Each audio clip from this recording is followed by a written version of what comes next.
Allez, super, c'est parti. Donc, bienvenue à tous pour ce live spécial brevet entraînement au brevet de maths et de français. Donc, vous me connaissez sans doute pour la plupart, je m'appelle Coralie, je suis professeure de français, de lettres, en collège, en lycée, et puis aussi pour les grands, pour les adultes qui préparent des concours très compliqués.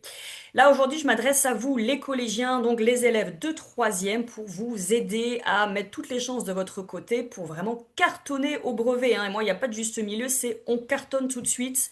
On va avoir une super note ensemble.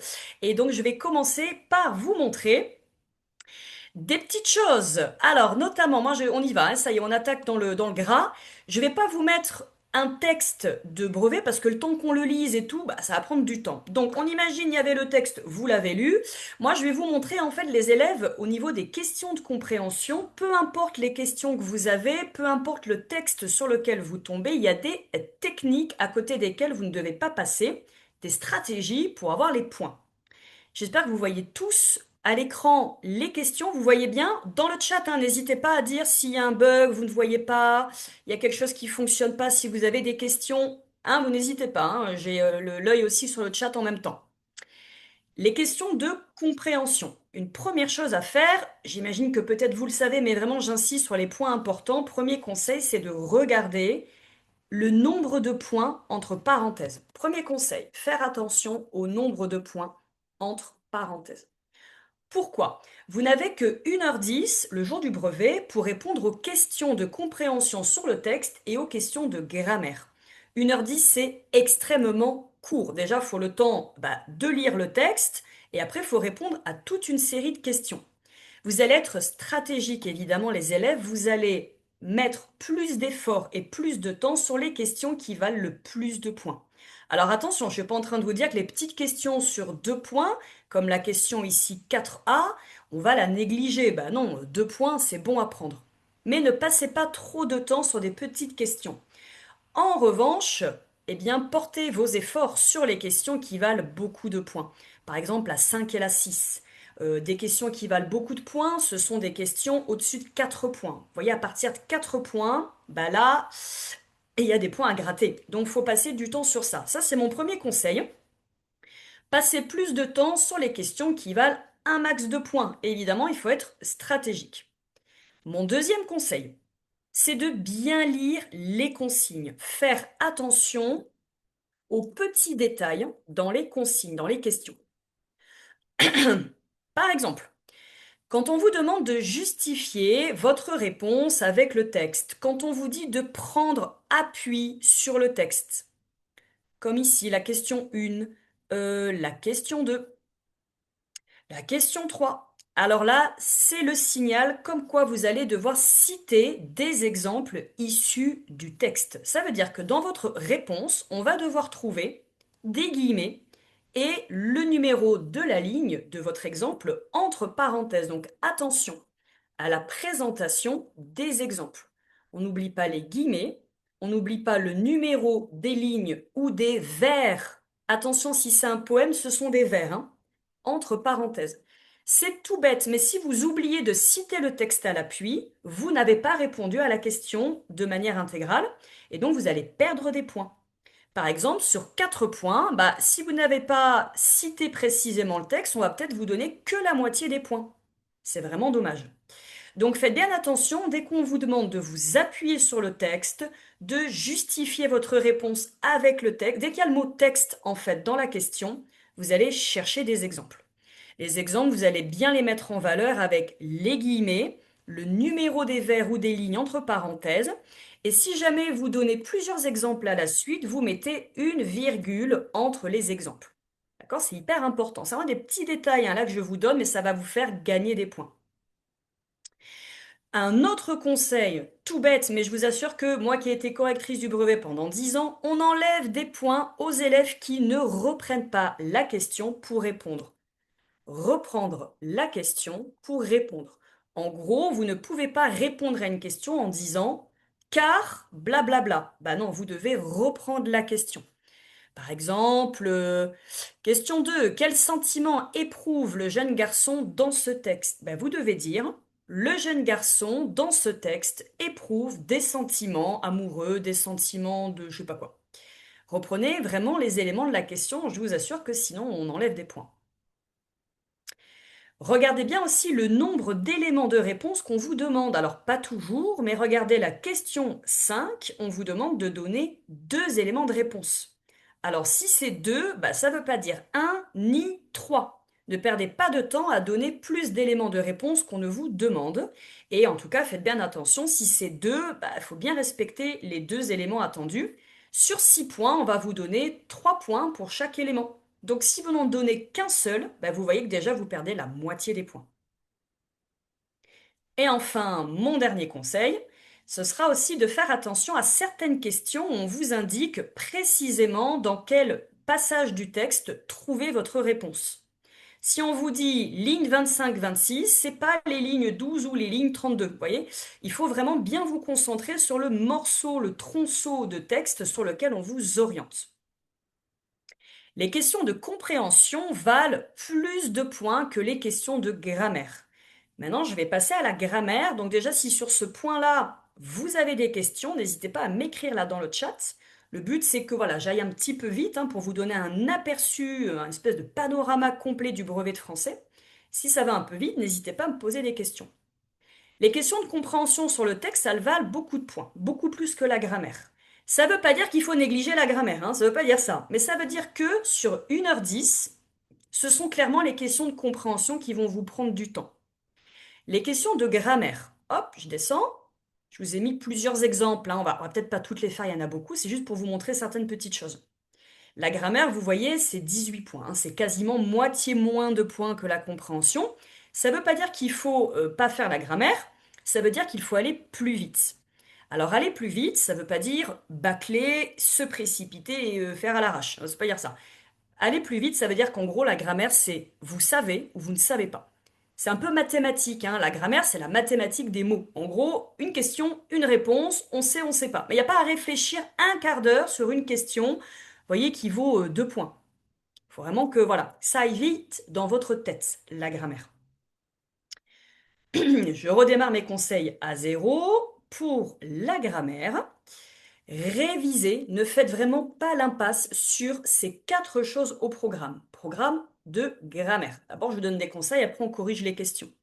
Les natures et les fonctions grammaticales. Alors ça, c'est sûr, vous aurez une question sur ça. Soit une question sur la nature, soit une question sur la fonction grammaticale, soit les deux. Ne faites pas l'impasse sur ça. Nature et fonction grammaticale, révisez-les bien. Surtout, ne confondez pas les deux. Faites-vous un tableau, d'un côté les natures, les classes grammaticales, c'est pareil, de l'autre les fonctions. Vous apprenez par cœur ce petit tableau de 2 colonnes, pour ne pas confondre nature et fonction. Alors justement, je vais faire un petit peu de tri. Je vais vous orienter sur la question 8 qui est ici. Est-ce que tout le monde vous voyez bien? Je vous fais un grand coup de laser. Vous pouvez réfléchir un peu à la question pendant que je suis en train de la lire. Au vers 3, je t'ai cherché à l'aube et je t'ai perdu à midi. Donnez la fonction de à l'aube. Et une question très classique, on vous demande de nommer et d'expliquer une manipulation qui vous a permis de justifier votre réponse. Je vous laisse un tout petit peu réfléchir. S'il y en a qui ont le goût du risque, vous pouvez d'ailleurs même suggérer votre réponse dans le chat. Vraiment, n'hésitez pas. Donnez la fonction de à l'aube. Alors c'est très classique comme question, là il n'y a vraiment rien de surprenant. Allez, vous avez peut-être déjà la réponse. Il s'agit de un complément circonstanciel. Et vous devez préciser quelle circonstance est exprimée. De temps. Je t'ai cherché à l'aube. Ça exprime le moment, le temps. Ok? Attention, vous n'écrivez pas en abrégé. Moi, j'aime bien écrire complément circonstanciel CCT, CC de temps. Surtout pas d'abréviation. Évidemment, vous faites une phrase pour répondre. La fonction de à l'aube au vers 3, vous mettez bien les guillemets, etc. Et complément circonstanciel de temps. Comment est-ce que vous savez que c'est un complément circonstanciel? Alors, les compléments circonstanciels, on peut faire 2 choses avec. On peut les déplacer, ils sont déplaçables et on peut les supprimer également. Comment est-ce que vous l'expliquez ça? Alors vous dites, eh bien, voilà, je peux supprimer, je peux déplacer le complément circonstanciel. Moi, je vous conseille de recopier la phrase en déplaçant le complément circonstanciel ou en le supprimant. Vous voyez? Comme ça, ben, vous faites la démonstration mathématique, hein, vous faites la démonstration de votre réponse. Vous réécrivez la phrase en changeant à l'aube de place. Vous pouvez dire à l'aube, je t'ai cherché. Ou alors vous supprimez je t'ai cherché et je t'ai perdu à midi, par exemple. Pas de question pour l'instant. La fonction grammaticale, un grand classique. Je vais sur un autre sujet que j'ai trouvé particulièrement intéressant, ici, où là, la question 9. Vous la voyez, la 9 ici? La 9, hop, là, c'est plutôt la nature, la classe grammaticale d'un mot, à la ligne 6, le mot instinctivement. Alors même sans avoir lu le texte, hein, on peut répondre à cette question. Pareil, je vous laisse un peu réfléchir. Quelle est la nature de instinctivement? Tic-tac, tic-tac. Allez, je réponds vite fait. Un adverbe. Instinctivement. C'est un adverbe. Comme beaucoup de mots qui finissent par ment, mais attention, il y a plein de mots qui terminent par ment qui ne sont pas des adverbes. Si je dis un régiment, par exemple, eh ben, un régiment, c'est un nom commun. Donc attention, c'est pas parce que ça finit par ment que c'est un adverbe. Un adverbe, vous savez, c'est un mot invariable, on peut le supprimer. Il permet d'exprimer la manière, par exemple, comme ici. Par instinct, on peut remplacer, voilà, on peut dire par instinct. Bon, voilà pour ces deux petites questions. Vous voyez, elles n'étaient pas très compliquées, mais c'est des grands classiques pour le brevet, les natures et les fonctions grammaticales. Ça va, ça va? Révisez bien toutes les autres, hein. Les COD, les COI, les attributs.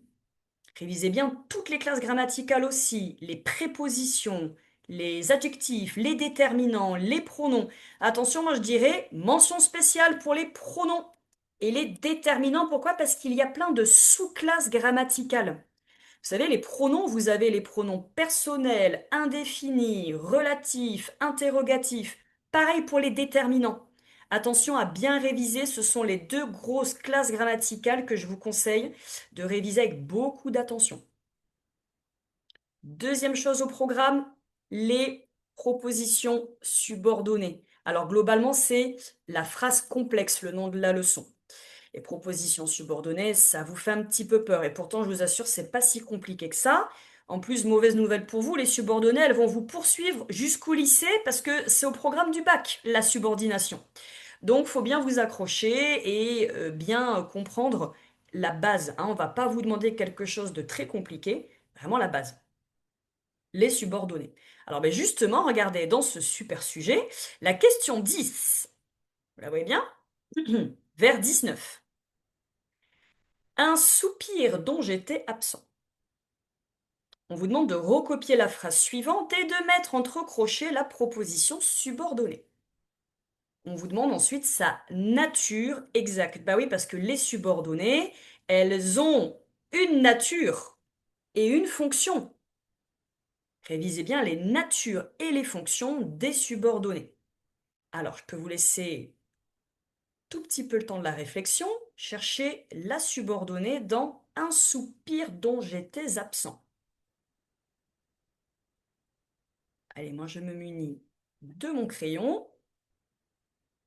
Une subordonnée, on la repère d'abord parce qu'il y a un verbe. Première technique, il n'y a pas de proposition sans verbe. Peu importe la proposition, hein, principale, indépendante ou subordonnée, elles ont un verbe et leur sujet. Premier critère. Donc moi je vous conseille de repérer d'abord les verbes. Un soupir dont j'étais absent, là j'ai un verbe. Un verbe, ça veut dire que autour de ce verbe-là, je vais pouvoir construire une proposition. Les propositions subordonnées, on les reconnaît à quoi? Elles ont un mot subordonnant. Alors, pas toutes, sauf les infinitives et les participiales. Révisez bien celles-là si ça vous dit rien qu'elles vous font un peu peur. Révisez-les bien, elles n'ont pas de mot subordonnant, mais 90% des subordonnés ont un mot subordonnant. Les mots subordonnants, on les range en plusieurs catégories. Il y a les pronoms relatifs, il y a les conjonctions de subordination. Vous pouvez apprendre par cœur la petite liste de pronoms relatifs et quelques conjonctions de subordination. Il y en a beaucoup, mais vous pouvez les apprendre par cœur. Parce qu'après, eh ben, quand on les a appris par cœur, ces petits mots, en un coup d'œil, on voit que dont, c'est un mot subordonnant. Comment je le sais? Parce que je l'ai appris par cœur. Je sais que dont, c'est un pronom relatif. Alors, là où il y a le mot subordonnant, commence la subordonnée. J'insiste, hein, ça ne veut pas dire que la subordonnée, elle commence avant le mot subordonnant ou après, hein, elle commence au mot subordonnant. Donc vous voyez que de savoir retrouver le mot subordonnant, ça vous donne le point de départ de votre proposition subordonnée. Dont j'étais absent. Ben, on va au bout de la phrase, on inclut le verbe à l'intérieur, très important. Et là, eh bien, j'ai mis entre crochets ma proposition subordonnée.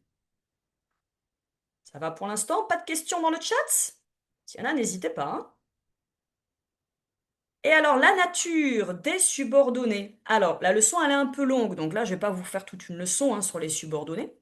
Mais ici, on a comme nature une proposition subordonnée. En fait, j'ai un peu donné la réponse. J'ai dit que dont, c'est un pronom relatif. Alors, la subordonnée est relative. Voilà. Pronom relatif introduit une subordonnée relative. Voilà la nature de la proposition subordonnée. Des natures, il y en a d'autres. Vous avez aussi, vous savez, les complétives, les circonstancielles. Révisez bien les natures si jamais ça vous fait un peu peur. On ne vous le demande pas, mais si on vous avait demandé la fonction de dont j'étais absent, eh ben, les relatives, elles sont complément du nom. On peut dire aussi complément de l'antécédent. On peut dire aussi encore épithète. Trois choses-là sont acceptées. Ça, c'est la fonction des subordonnées relatives. Mais une fois de plus, on ne vous demandait pas ça dans la question, hein. Donc pas la peine de le préciser, c'est juste moi pour vous montrer. On peut faire la question 8 du sujet d'à côté, si vous voulez, parce qu'il y a aussi de la subordonnée. Lorsqu'il ne resta au fond du panier que quelques fraises, elle me le rendit. Alors pareil, il faut mettre entre crochets la subordonnée. Allez, pour celle-là, malheureusement, je ne vous laisse pas réfléchir parce que le temps tourne et je surveille l'heure. On repère les verbes conjugués resta et rendit. J'ai deux verbes. Je repère le mot subordonnant parce que je les ai appris par cœur et je sais que lorsque c'est une conjonction de subordination. Alors, où il y a mot subordonnant, il y a proposition subordonnée. Je vais arrêter mon crochet en incluant le verbe entre les crochets. Je vais m'aider de la virgule. La virgule me permet de savoir que là, j'ai une subordonnée. Le morceau qui reste, elle me le rendit, c'est ce qu'on appelle la proposition principale. Vous savez qu'une subordonnée est toujours accompagnée d'une principale. La principale, elle ne m'intéresse pas, je la mets en gris. J'ai répondu à la première consigne. Et là, vous voyez bien qu'on me demande maintenant la fonction de la subordonnée. C'est pas la nature, hein. La nature, c'est relative, complétive, circonstancielle. Là, c'est pas ça. On me demande la fonction. Vous voyez, donc révisez bien nature et fonction. Alors, la fonction de celle-là, c'est d'être. C'est d'être quoi? Complément. Circonstanciel. De temps. Le fameux CCT que vous écrivez en entier, hein. Complément circonstanciel de temps. Et comme d'habitude, on va vous demander de prouver hein, avec une manipulation que c'est un complément circonstanciel. Eh bien, comme tout à l'heure, vous vous rappelez, c'était la même question. On peut supprimer, on peut déplacer le complément circonstanciel. Donc, on recopie la phrase en mettant la proposition derrière, par exemple. Elle me le rendit lorsqu'il ne resta au fond du panier que quelques fraises. Ou bien, bah, vous supprimez la circonstancielle et vous voyez bien que la phrase fonctionne très bien sans. Voilà pour les subordonnées. Deuxième point du programme, hyper important. Ça va toujours? Allez, je fais vite. Deux points encore importants, enfin un très important et un peu plus facile. C'est les valeurs des temps. On appelle ça aussi les emplois. Présente vérité générale, imparfait de description. Vous savez ça, là, cette leçon qui est toujours un peu fragile en principe en collège. eh bien, vous pouvez avoir une question sur ça le jour du brevet. Je vous garantis pas que vous en aurez forcément une, mais ça peut tomber comme, regardez là, la question 9. Au vers 4. Tu n'étais nulle part où j'arrive. Donnez la valeur du présent dans ce vers. Alors le présent, faut pas confondre, hein, il est là, hein, c'est j'arrive. Été, c'est de l'imparfait. Donnez la valeur du verbe au présent dans cette phrase, dans ce vers. J'arrive. Alors pareil, je vous laisse un tout petit peu réfléchir. On a un indice en fait, on a un verbe au passé avant, un verbe à l'imparfait. Et tout d'un coup, on passe au présent. Allez, je pense que vous le connaissez, ce présent. Vous savez, quand on est dans un récit au passé et puis tout d'un coup, on va passer eh bien, au temps du présent, c'est le présent de narration. Présent de narration. Bon, c'est un exemple de valeur du présent parmi tant d'autres. Faites donc bien attention à bien réviser ce point-là. Ici, présent de narration. Répondez bien à la question en reprenant les mots de la question. La valeur du présent dans ce vers est un, même si c'est long, on sait, mais il faut vraiment reprendre la question, un présent de narration. Voilà, pas besoin de justifier, hein, ça vaut un point, on répond tout simplement et on passe à autre chose, gagner du temps sur la grammaire. Hein. Voilà. Et enfin, le dernier point à réviser, c'est la formation des mots. Alors ça, c'est facile en principe, vous savez, c'est les préfixes, les suffixes, le radical. Vous aurez sans doute une question dessus. Je reprends là ce sujet-là, la question 9. Vous voyez le nom là, instinctivement. Eh bien, on vous demande d'expliquer la formation. Alors parfois, on peut aussi vous dire de commenter la construction du mot. Construction, formation, c'est pareil. Voilà. Eh bien, dans instinctivement, on a le radical instinct, look, comme ça. Et puis après, vous avez un suffixe ement, veement, qui permet là de créer un adverbe. Donc, vous répondriez en disant, voilà, on a le radical. Le radical, vous pouvez mettre un petit crochet derrière, dire instinctive. Comme ça, pardon, c'est instinctive, le radical, avec un petit crochet derrière, un petit tiret. Et après, on a un suffixe, c'est ement, et vous remettez le petit crochet au début, vous voyez? Voilà. Révisez bien les préfixes et les suffixes. Et après, on vous dit de trouver dans le texte un mot de même nature. Alors, même nature, ça veut dire même classe grammaticale. Donc, en gros, faut trouver un autre adverbe dans le texte. Attention, ne confondez pas un mot de même nature avec un mot de même famille. Ça, c'est très courant comme consigne au brevet. Un mot de même famille, c'est un mot qui a le même radical. Instinctif, par exemple, c'est un mot de la même famille que instinctivement. Donc ne confondez pas même nature et même famille. Voilà, on a fait le tour pour les questions de grammaire. Après, vous avez la classique réécriture. Lisez bien la consigne, hein, ça vaut quand même 10 points les réécritures. Hein. Franchement, c'est 10 points, il y a moyen de gratter des points là. Hein. Faut remplacer je par nous. Par exemple, ici, dans cette réécriture, faites bien attention au temps de conjugaison, aux terminaisons des verbes. Faites attention aux pronoms, aux déterminants. Voilà, relisez-vous bien. Hein. Le futur de l'indicatif pour cette réécriture-là. Mon conseil pour la réécriture, ce serait de bien réviser toutes vos conjugaisons. Car très souvent, on vous demande de changer de temps de conjugaison, ou alors on vous demande de changer de pronom. Et donc en changeant de pronom, vous allez changer les terminaisons des verbes. Donc mon conseil pour les réécritures, c'est réviser toutes les conjugaisons. Vous avez un super site pour ça, c'est Ortholude. Ortholude.com.fr, je sais plus. Ortholude. Voilà, voilà. Il me reste 5 minutes pour finir et ensuite laisser la place et la parole à Marie. Est-ce que ça va toujours? Je vois aucune question dans le chat. Bon, peut-être qu'elles vont venir après. Je passe maintenant à la dictée. Alors la dictée au brevet, elle est hyper importante parce que, pareil, il y a quand même pas mal de points à prendre dessus. La dictée, moi, ce que je vais vous donner comme conseil, c'est quand vous allez vous relire, quand les profs vous disent relisez-vous. Alors souvent, les élèves, ils ont très envie de se relire, mais ils savent pas par où commencer. Moi, je vais vous conseiller 4 étapes de relecture dans votre dictée, mais j'ai envie de dire, ça vaut pour toutes les matières où vous devez rédiger. En histoire géo, même en maths. la rédaction du brevet en français, dans toutes les matières où vous rédigez, c'est-à-dire en fait partout à l'école, il faut toujours rédiger en français, prenez le temps quand vous relisez votre copie de faire attention à 4 points importants dans votre copie. D'abord, vous allez faire attention aux accords, aux terminaisons des verbes. Ça, c'est le plus gros. C'est vraiment dans une dictée, une rédaction, ce que vous voulez, c'est ce qui vous coûte le plus de points. Les accords des verbes. Faites attention aux terminaisons. Faites attention notamment au temps composé. Vous savez, le passé composé, le plus que parfait, notamment avec les auxiliaires.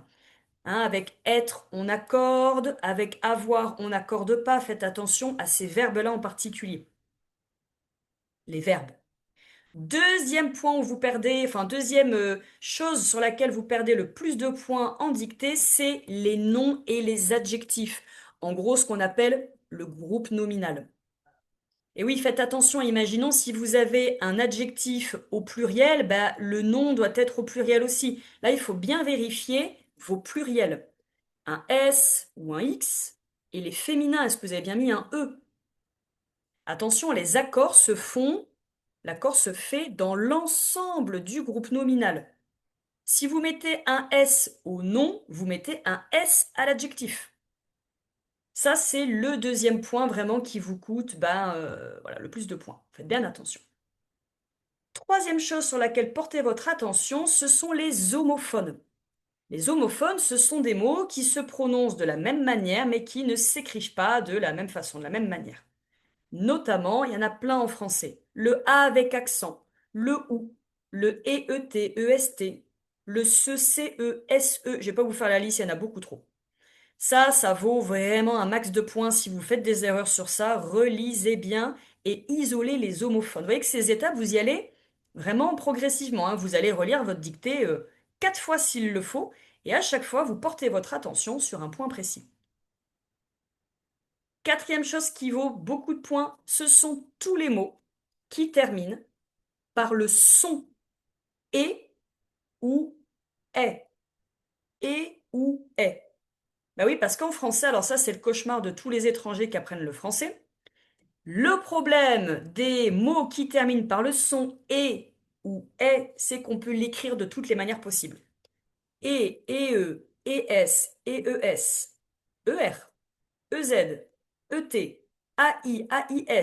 et je sais, aient, et je suis certaine que j'en oublie encore.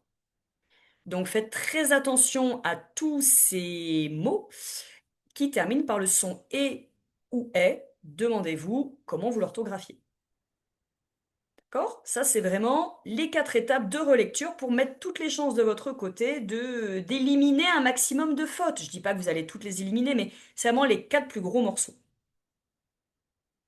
à appliquer dans tout type de rédaction, pas que dans la dictée du brevet de français. Bien, bien, bien. Et enfin, je termine par quelques conseils en matière de rédaction. Maintenant, je passe à la rédaction. Et Marie, j'ai fini dans les 3 minutes max, j'ai terminé.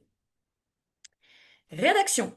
Vous avez le choix entre imagination ou réflexion. Prenez ce que vous voulez. Dans tous les cas, mon conseil, c'est au brouillon de passer, je dirais, sur 1h30 de rédaction.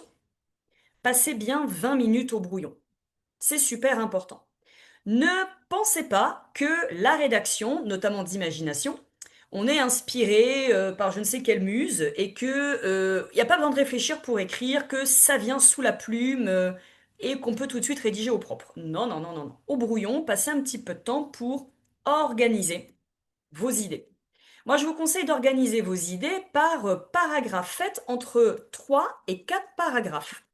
Peu importe ce qu'on vous demande, que ce soit de l'imagination ou de la réflexion, essayez de penser à 3, 4 paragraphes dans chacun desquels vous allez avoir une idée bien précise. Vous organisez votre petit brouillon comme ça avec votre trame et après vous pouvez vous mettre à rédiger. Pour l'imagination, il y a des choses très classiques qui reviennent en rédaction d'imagination, notamment le fait d'écrire des lettres. Comme dans ce sujet, écrivez une lettre dans laquelle vous vous adressez à une personne que vous n'avez pas vue depuis longtemps. Révisez bien les formes un peu particulières comme les lettres, les scènes de théâtre ou les articles de journal. On peut vous demander d'écrire un article de journal ou d'écrire une scène de théâtre. Et ça, bah, mine de rien, il y a plein de petites choses à savoir. Une scène de théâtre, notamment, il faut écrire le prénom du personnage avant sa réplique, vous savez? Un article de journal, il y a une présentation, il y a un titre, il y a un chapeau, et après, il y a le corps de votre article. La lettre, il faut indiquer le lieu, la date à laquelle vous avez écrit cette lettre fictive. Donc revoyez bien ces trois choses-là parce que la présentation est quand même assez particulière. Enfin, ne passez pas à côté de la consigne, hein. En dessous, on vous dit, vous lui expliquerez ce qu'elle représentait cette personne pour vous, vous exprimerez vos sentiments. On va vous juger, évidemment, vous notez sur la forme, mais surtout sur le fond de votre rédaction. Donc ne passez pas à côté de ce qu'on vous demande dans la consigne. D'accord, d'accord? Et puis on peut aussi vous demander de raconter une scène de rencontre du point de vue d'un personnage. Donc là, vous voyez qu'on vous demande de faire un récit avec de la narration. Et attention, qui dit narration dit peut-être dialogue. Revoyez bien la présentation d'un dialogue. Il y a une question de guillemets, de tirets, de verbes de parole. Attention, si vous intégrez des dialogues, révisez bien ça parce que ben, les dialogues, des fois, on les présente un peu n'importe comment et c'est pas hyper convaincant au final. N'écrivez pas que du dialogue, hein. Mon conseil, alternez entre narration et dialogue. Et là, vous aurez un chouette texte au final. Pour la réflexion, allez, encore une minute et j'ai fini. Pour la réflexion, vous allez avoir deux types de sujets, deux types de questions. Par exemple, celle-là. Les œuvres d'art nous aident-elles à mieux comprendre ce qu'est l'amour? On a envie de répondre oui d'un côté et non de l'autre. Plus tard, quand vous serez au lycée, vous apprendrez que on appelle ça un plan dialectique. Quand vous avez une question comme ça, eh bien, il va falloir vous forcer à penser oui et à penser non. Même si de votre côté vous pensez oui à 1000%, eh bien, vous allez quand même devoir faire l'effort de vous ouvrir un peu l'esprit et de penser non, même si vous ne le pensez pas. Au lieu de dire oui et non, on peut dire aussi peser le pour et le contre. Donc, une question comme ça, il faudra donner des arguments qui vont dire oui, les pour. Oui, les œuvres d'art nous aident à mieux comprendre ce qu'est l'amour. Et des arguments pour dire que, ben, pas vraiment. L'art ne nous aide pas à mieux comprendre ce qu'est l'amour. Au contraire, les œuvres d'art rendent l'amour plus compliqué encore. Bon, j'en sais rien. Il faudra réfléchir à des arguments, mais il faut penser au pour et au contre. Ça va vous permettre justement de nuancer votre opinion et vous allez gagner des points en faisant ça. Autre type de sujet de réflexion, selon vous, pourquoi de nombreux écrivains racontent-ils la période de l'enfance? Bien là, vous voyez bien qu'on ne vous demande pas de dire oui, les écrivains racontent la période de l'enfance, non, les écrivains ne racontent pas la période de l'enfance. On ne vous demande pas de dire oui ou non, ni les pour et les contre. Là, on va vous demander en fait de justifier ce point de vue. Vous allez devoir développer sur 3 ou 4 petits paragraphes les raisons. En fait, il va falloir développer les raisons pour lesquelles on peut affirmer que les écrivains racontent la période de l'enfance, aiment raconter la période de l'enfance. Les raisons qui justifient la question de départ. Au lycée, on vous apprendra que ça s'appelle un sujet, un plan thématique. Donc regardez bien comment votre question est tournée. Il y en a certaines, vous allez devoir peser le pour et le contre. Il y en a d'autres, il faudra développer plutôt les raisons qui justifient un point de vue qui est donné dès le départ. Ne mettez surtout pas votre prénom à la fin de la rédaction. Si c'est une lettre, vous mettez un faux prénom, un prénom fictif, le prénom du personnage qui écrit la lettre. En effet, c'est anonyme, hein, le brevet. Vous ne devez pas donner d'indice sur qui vous êtes. Surtout, vous ne mettez pas votre prénom. Moi, j'ai terminé. Marie, je sais pas si tu es encore là. J'ai fini. Si vous avez les enfants des questions dans le chat, alors surtout, vous n'hésitez pas, pendant que Marie fait les mathématiques, je peux vous répondre en même temps. Et pendant Alors, que Marie s'installe, eh bien moi, ouais, je vais ça y vous est. partager dans le chat les deux groupes WhatsApp pour les Ouais. parents, pour les élèves. Et je laisse la parole à Marie. Voilà, voilà. Alors moi j'ai fait le contraire. Pendant que Coralie vous parlait, j'ai mis dans le Hmm. chat les deux groupes élèves et parents de maths. Et j'ai un petit doute sur le fait que tu puisses lire le chat, Je Coralie. ne vois rien du tout. Je pense qu'il y a un bug. Ouais, je vois pas Ah, du bah, tu as tout. eu deux questions. Alors, si tu Vas-y, veux, dis-moi. si vous pouvez expliquer les propositions subordonnées participiales, je crois, participiales, Participial. j'essaye de lire. Et l'autre, si tu peux donner la réponse à l'examen grammaire 9C sur la formation des noms, je crois.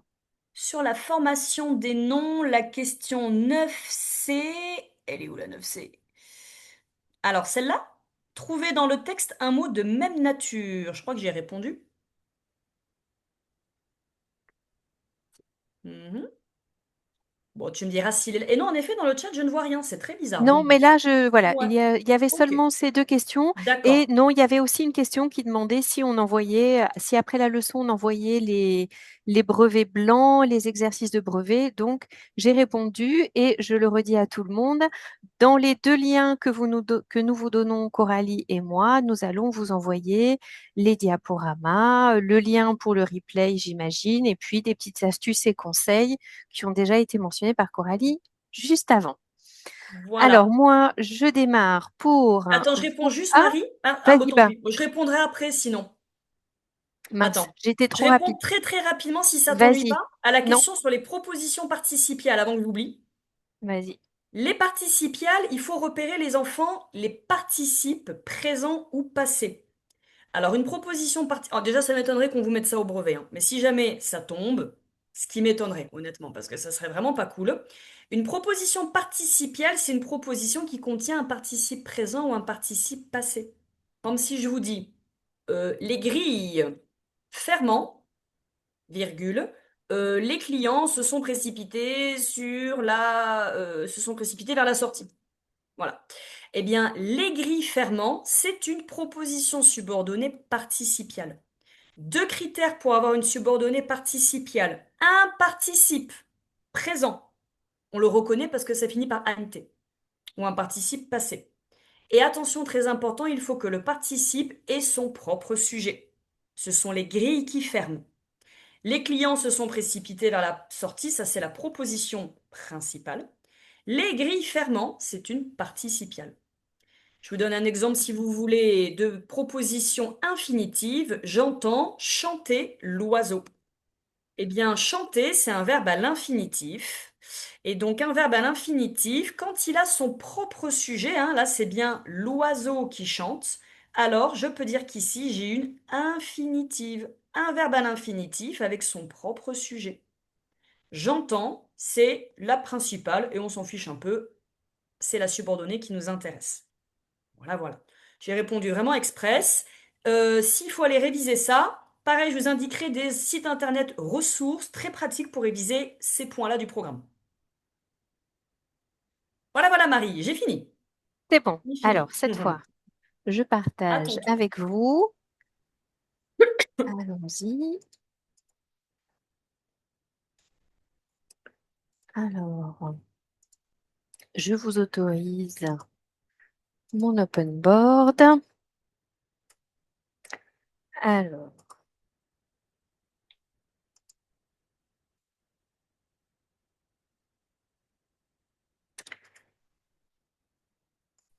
est-ce que vous m'avez? Coralie, je ne t'entends plus. Ouais, c'est bon? Alors, j'autorise. Hum, hum, hum.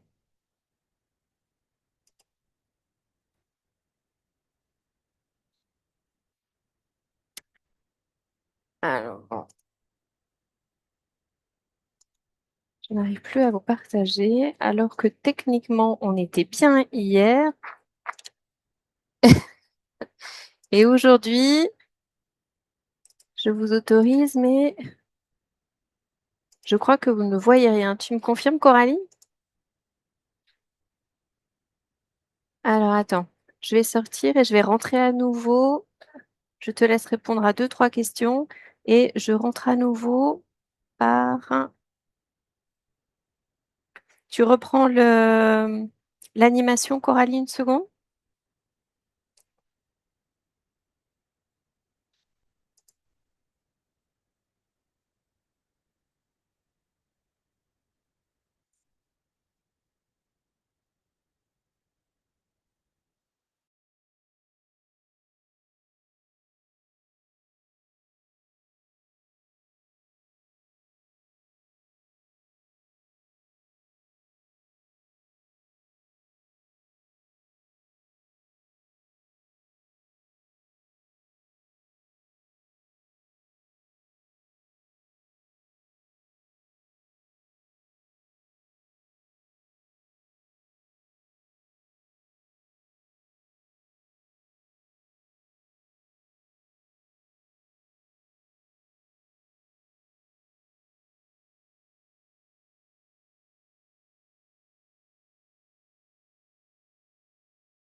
Ok, les élèves, on a eu un petit bug avec Marie. C'est bon, j'ai repris le contrôle. Marie revient. On va passer aux maths, hein, soyez patients. C'est bien, ça vous crée un peu de suspense comme ça.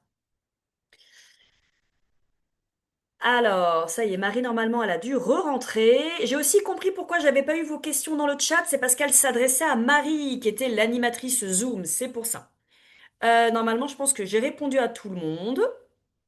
Alors, je vois que Marie est en courte participation. J'ai l'impression que ça rame peut-être un peu sur elle. Hop.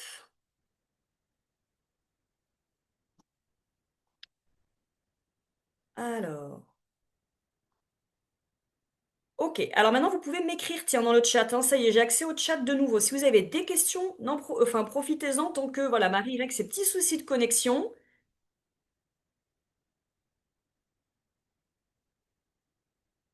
Hop, allez, je vais l'accueillir.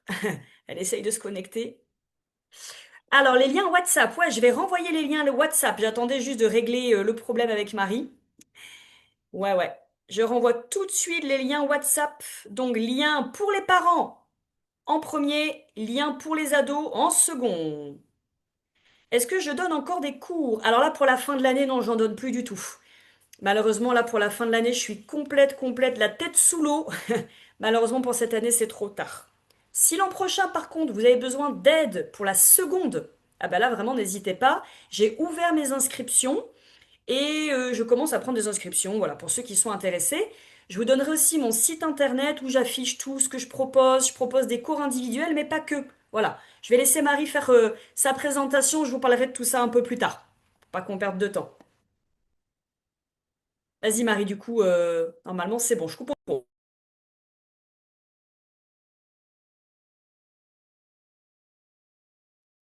bon? J'ai le son aussi? Bon, On désolé, t'entend, mon micro. Voilà, super. c'est tout Petit bon. souci technique. Est-ce que tu as réussi à tout récupérer sur le chat, Coralie, les liens, tout va bien, tout Ouais, bon? ouais, c'est tout bon, c'est tout Alors bon. super. Je continue. Donc, j'ai découpé notre participation, les enfants et les parents, en 3 points parce que cette année, nous avons une nouveauté, nous avons des automatismes.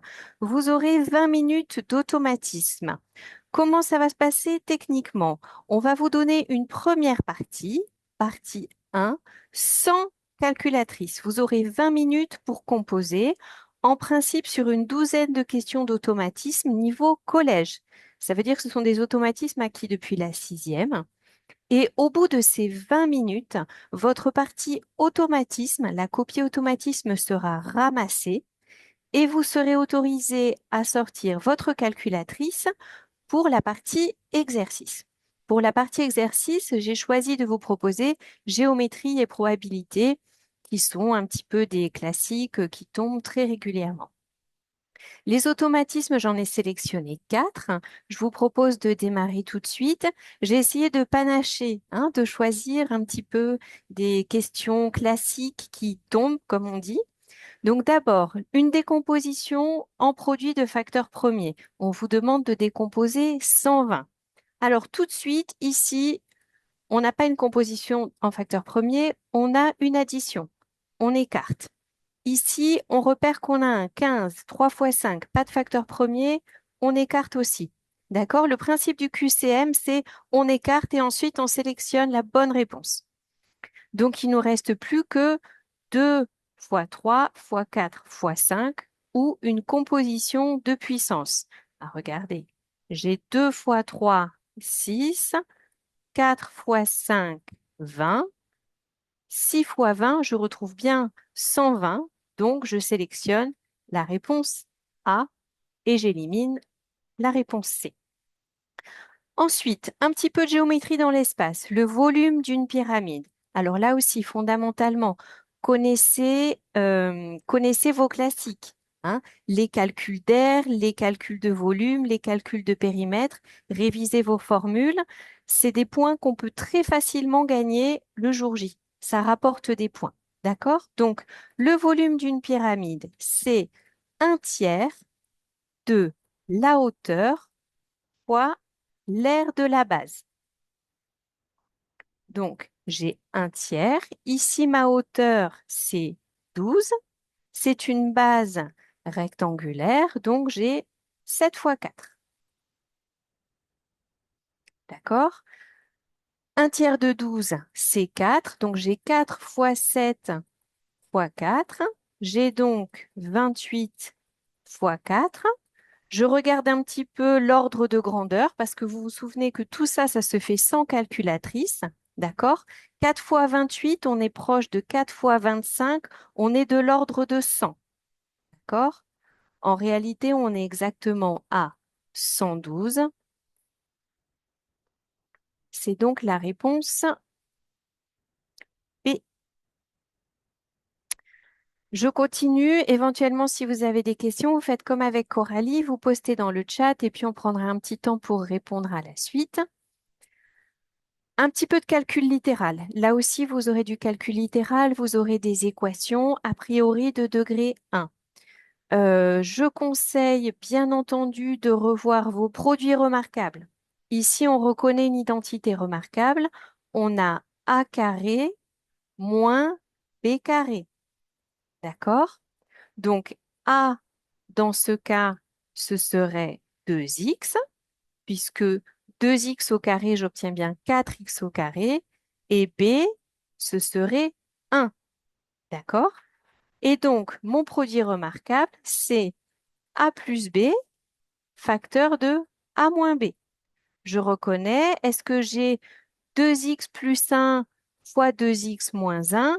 Oui, c'est effectivement la réponse A. D'accord? Les identités remarquables, vous en avez 3. Pensez à les revoir. Là aussi, c'est des formules qu'on apprend, tout comme les volumes et les airs. Ce sont vos gammes, si vous étiez des musiciens. Une petite augmentation de pourcentage. Les pourcentages aussi, ça tombe forcément. Vous en aurez en automatisme. Vous pouvez en avoir également en exercice. Un article coûte 350 euros et son prix augmente de 20%. Quel est son nouveau prix? Pour déterminer le prix augmenté, je vais l'appeler petit a, je reprends le prix de base, c'est 350, et je vais avoir 20% d'augmentation. Donc 20% d'augmentation, le plus simple, c'est de calculer 10%. 10% d'augmentation, si je prends 10% de 350, je vais avoir 35. 20%, ça va être le double. Donc, je vais avoir 35 fois 2, je vais être à 70. 350, le prix de base, plus les 70 d'augmentation, je suis à 420. C'est donc la réponse A encore. On a fini pour les automatismes, c'était juste un avant-goût, hein. Vous en aurez 12, on ne peut pas en traiter 12 pour avoir une petite idée ensuite des autres exercices aussi et rester dans un délai un petit peu acceptable. Je vous propose encore un peu de géométrie. D'accord? Donc voici un exercice qui ressemble beaucoup au premier sujet de brevet qui est tombé en Amérique du Nord cette semaine. C'est une configuration un petit peu similaire. Si vous regardez un petit peu, on reconnaît une configuration que moi j'appelle papillon. D'accord, hein, on reconnaît deux triangles opposés par le sommet, deux droites qui ont l'air d'être parallèles. Donc, on imagine qu'on va traiter du Thalès. D'accord, ça doit vous inspirer le théorème de Thalès. Donc, on vous donne cette configuration de deux triangles.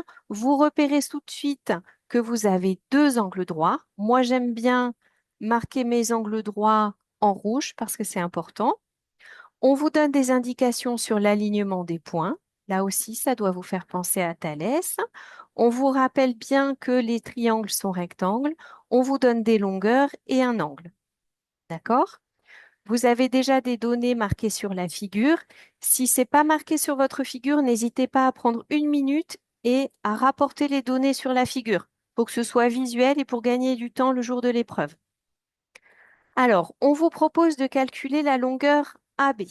Donc, regardez un petit peu la longueur AB. Tout de suite, ça doit vous faire penser à quelque chose, hein. On a un triangle rectangle, on connaît deux longueurs, on cherche la troisième. Tout de suite, on reconnaît qu'on va appliquer le théorème de Pythagore. Alors, moi, je fais une rédaction rapide, évidemment, le jour du brevet, vous expliquez, je rédige, je me mets dans le triangle ABC. On a un triangle ABC qui est rectangle en B. On peut appliquer le théorème de Pythagore. Les théorèmes de Pythagore, c'est un théorème à connaître par cœur, évidemment. On a AC carré qui est égal à AB carré plus BC carré. Attention, le côté qui nous intéresse, ce n'est pas l'hypoténuse, donc on doit travailler sur cette équation. On a donc AB carré qui est égal à AC carré moins BC carré. On remplace par les valeurs qu'on connaît. On a donc racine de 50 au carré moins 30 au carré. Rappelez-vous que pour cette partie, vous aurez accès à votre calculatrice. D'accord? Et donc, on obtient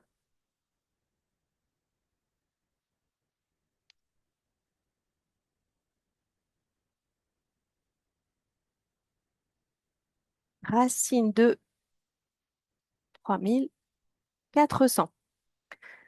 Vous pouvez en donner une valeur approchée si vous le souhaitez, mais n'oubliez pas de donner une valeur exacte et surtout, n'oubliez pas l'unité. Je ne parle pas de chaussures, je ne parle pas de montre, je suis en mètres. Très important. Ne confondez pas mètres et centimètres. Ça va?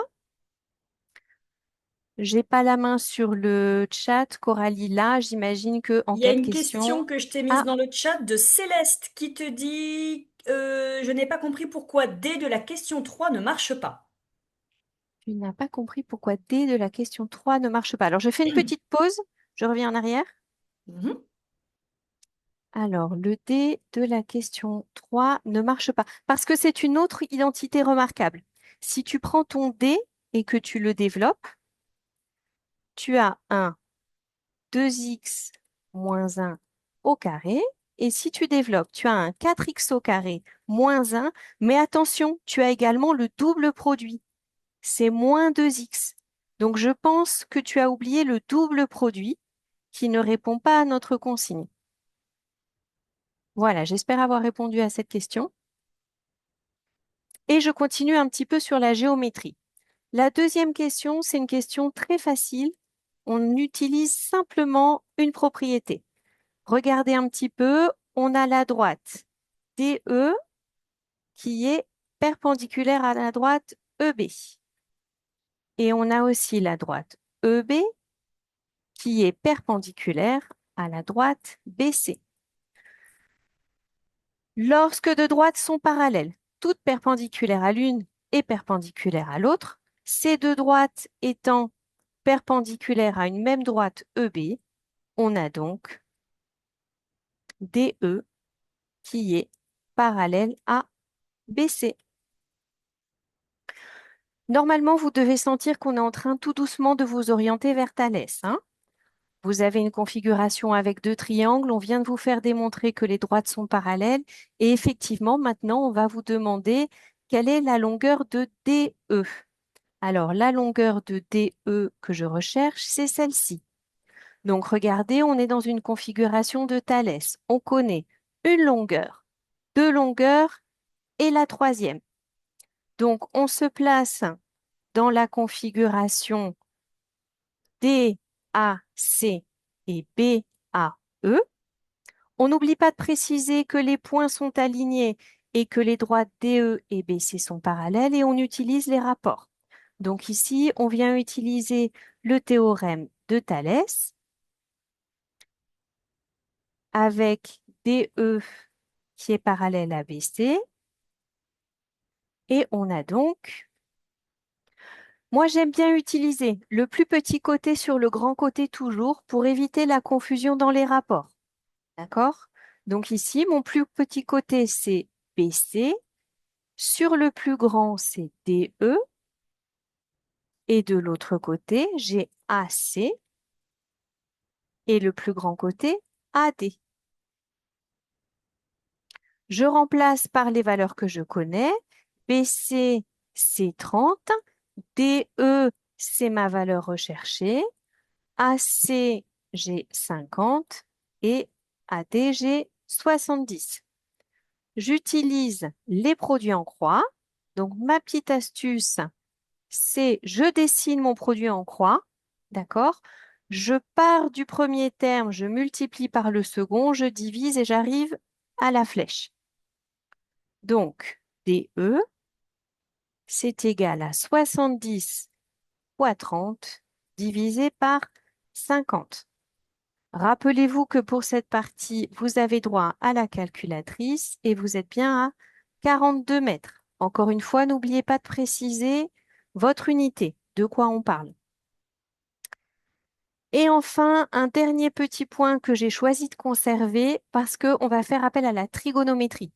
D'accord? Là aussi, triangle rectangle, ça doit vous faire penser Pythagore ou trigonométrie, cosinus, sinus, tangente. Donc cette fois, on me demande la longueur EM. Ma longueur EM. Et on me demande de démontrer qu'elle est égale à 24,2. Donc regardez un petit peu, je suis dans un triangle rectangle. Mon triangle est rectangle en E. Je connais un angle, je connais son côté adjacent, je cherche son côté opposé. Côté adjacent, côté opposé, ça doit vous faire penser à la tangente. Donc, j'ai ma tangente de 60 degrés qui est égale au côté adjacent. J'ai mon DE sur EM. Je remplace par ce que je connais et je cherche EM.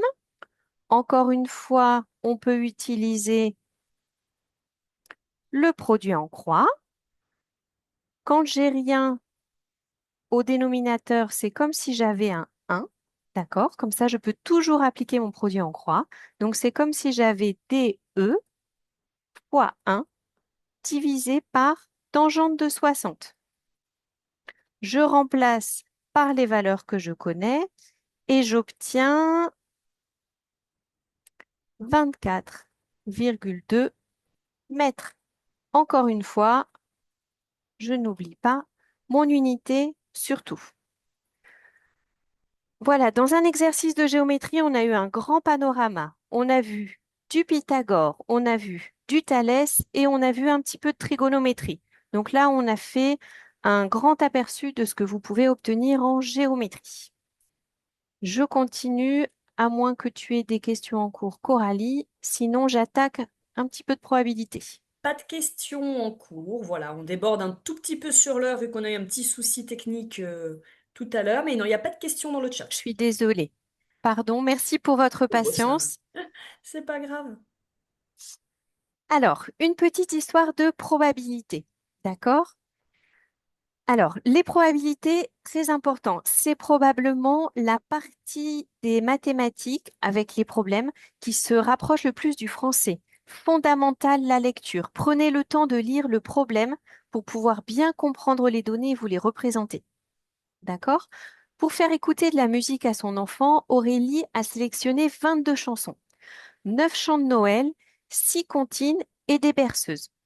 Le temps d'écoute total des chansons de sa liste est de 55 minutes. On voudrait connaître le nombre de berceuses. Donc là, très facile. Je sais que mes 9 chants de Noël plus mes 6 comptines plus le nombre X de berceuses que je cherche, c'est égal à 22 chansons au total. Je peux donc en extraire le nombre de berceuses, 22 moins 9 moins 6, et j'ai donc 7 berceuses. Je vous donne des stratégies de résolution. Évidemment, s'il vous plaît, une phrase de réponse. D'accord? J'insiste pas trop dessus parce que Coralie a bien insisté sur l'importance de rédiger vos réponses en mathématiques aussi. D'accord? Je peux présenter mon calcul comme je viens de le faire, mais attention, je n'oublie surtout pas de faire une jolie phrase qui répond à la question. Et pour être sûr de limiter les erreurs d'orthographe, merci de reprendre les mots de la question.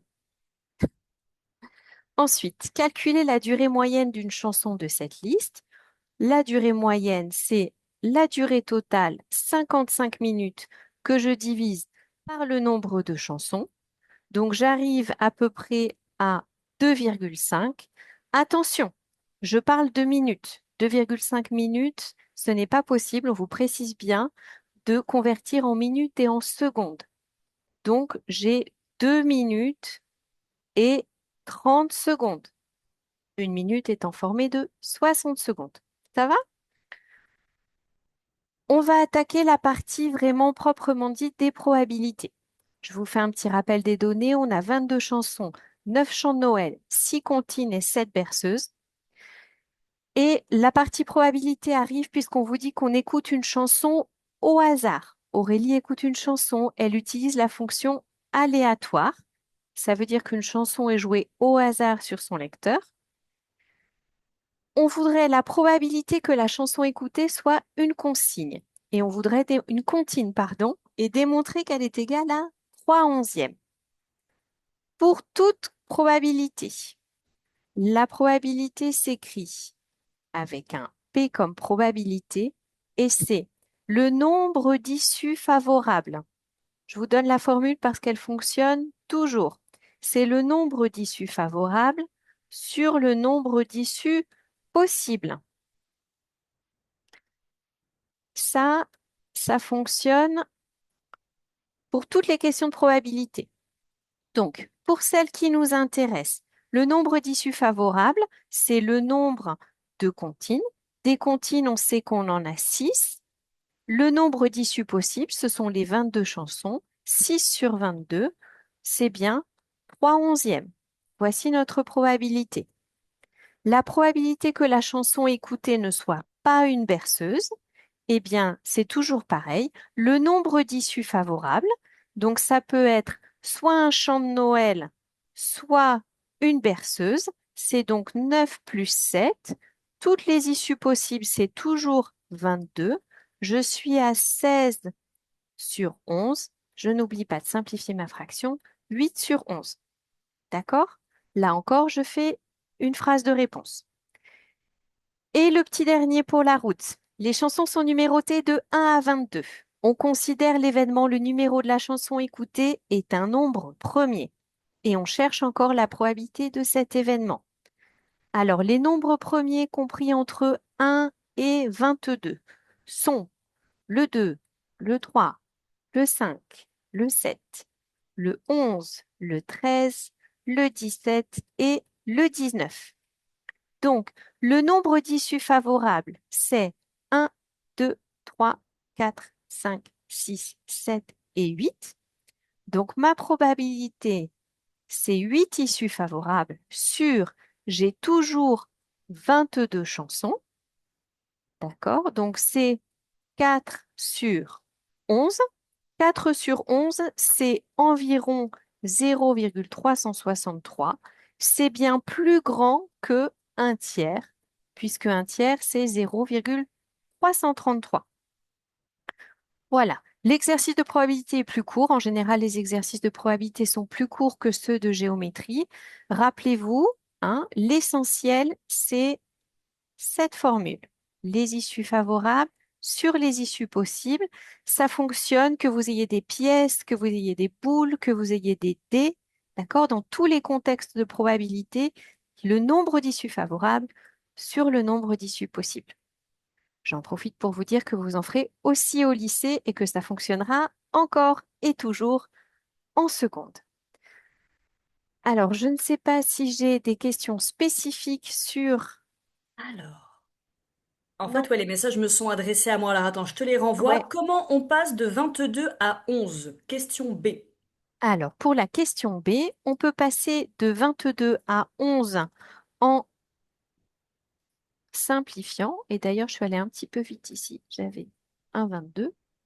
C'est sans doute là. J'ai simplifié trop vite. Donc, peut-être est-ce ça. Sinon, tout simplement, ici, c'est comme si j'avais mon... Je fais un petit 16 sur 22. C'est comme si j'avais 8 fois 2 sur 11 fois 2. Et je peux simplifier en haut et en bas par le même nombre. Je fais un petit aparté ici que je vais séparer en rouge. D'autres questions sur les probabilités ou autres d'ailleurs? J'ai lu pour l'exercice 3B, est-ce que c'est peut-être la même? Je ne sais pas. Pour l'exercice 3B, la probabilité n'est-elle pas de 9 plus 6 sur 22? Non, parce que on veut que ce ne soit pas une berceuse. Donc c'est une comptine.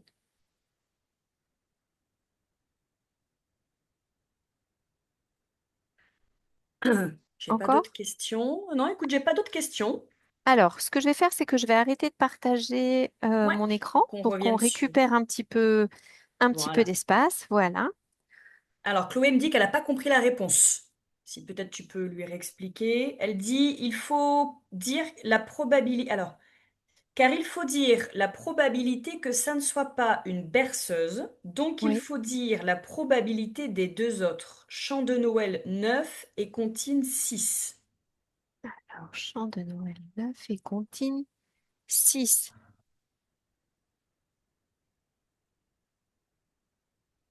Non, les comptines, elles sont...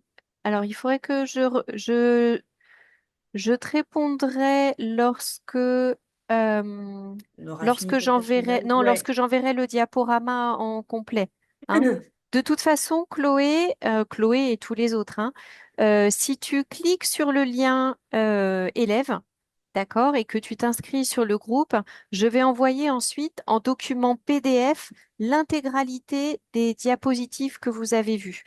Éventuellement, je rajouterai quelques petits post-it, quelques détails de rédaction, parce que là, on a déjà débordé sur les temps. Donc, évidemment, c'est un exercice résumé et très peu rédigé.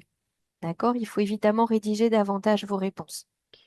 C'est pour ça que c'est bien de rejoindre nos différents groupes. Je ne sais pas si vous avez vu dans le chat là les élèves, je vous ai mis le groupe WhatsApp des parents, s'il y a des parents parmi nous, et le groupe WhatsApp des élèves. C'est sans engagement, hein. Ça ne veut pas dire que quand vous êtes dans le groupe, il y a quelque chose à payer, hein. Pas du tout, du tout. On vous y met justement voilà des ressources, des capsules vidéo, des fiches. On répond à vos questions. Voilà, donc n'hésitez pas à aller dans ce groupe. En français, moi j'ai mis les liens pour nous retrouver. Mm, mm. Pour aussi nous retrouver, on a nos sites internet, hein. Je vous remets dans le Oui, chat, mathsavecmarie.com, c'est ça Marie? ouais, Ouais, et tout moi, attaché. lescoursdecoralie.com, tout attaché aussi. Là, vous avez nos coordonnées si vous voulez nous joindre. Voilà, on est là. Voilà, bah écoute, j'ai pas l'impression qu'on ait d'autres questions. Non, je suis en train de regarder. Oui, Est-ce que tu tout as autre chose, Marie, est à là. rajouter? Moi, j'ai plus rien à dire en tout cas. Non, alors un petit détail que j'ai pas dit, alors bon, toi tu l'as un petit peu spécifié, mais c'est vrai que l'épreuve de mathématiques, encore plus que celle de français, c'est vraiment d'aller à la chasse au point. Donc, ma première recommandation, une fois que vous avez fini les automatismes, c'est 20 minutes sans calculatrice et vous devez rendre cette partie. Gardez un tout petit temps pour relire, parce qu'au bout de 18, 19 minutes, gardez 1, 2 minutes pour relire parce qu'ensuite la copie, vous la donnez, vous n'y avez plus accès.